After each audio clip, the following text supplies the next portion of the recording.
हरियाणा में बीजेपी मुश्किल में दिखाई दे रही है। लोकसभा चुनाव में पार्टी को राज्य में करारी हार मिली। 5 सीटें हाथ से फिसल गई। 3 महीने बाद राज्य में विधानसभा चुनाव हैं। ऐसे में बीजेपी के सहयोगी संगठनों की तरफ से राज्य के लोगों की धार्मिक भावनाएं भड़काने का खेल शुरू हुआ है। 1 साल पहले जिस यात्रा के चलते हरियाणा सुलग उठा था, चुनाव से पहले वो यात्रा फिर निकालने की तैयारी हो गई है। तो क्या है पूरा मामला, देखिए इस रिपोर्ट में। हरियाणा में 3 महीने बाद विधानसभा के चुनाव होने हैं। राज्य में कांग्रेस का जोश हाई दिखाई दे रहा है। हाल ही में लोकसभा चुनाव में कांग्रेस ने बीजेपी से 5 सीटें छीन ली थी। वोट शेयर के मामले में भी इंडिया गठबंधन बीजेपी पर भारी पड़ा था।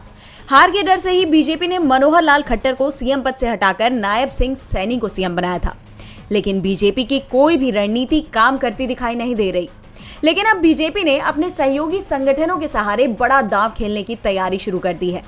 नूंह में हिंदू संगठनों ने एक बार फिर ब्रजमंडल जलाभिषेक शोभा यात्रा निकालने का ऐलान कर दिया है। सावन के पहले सोमवार यानी 22 जुलाई से ये यात्रा शुरू होगी। इस यात्रा की चर्चा इसलिए है क्योंकि पिछले साल इसी यात्रा के दौरान सांप्रदायिक टकराव हुआ था, जिसमें 7 लोगों की जान चली गई थी। प्रदेश का बड़ा हिस्सा अशांत हो गया था। मेवात, सोनीपत, फरीदाबाद, गुरुग्राम में केंद्रीय बल तैनात करने पड़े थे। दावा किया जा रहा है कि इस बार यात्रा की अनुमति भी नहीं ली गई और यात्रा निकालने की तैयारी कर ली गई है।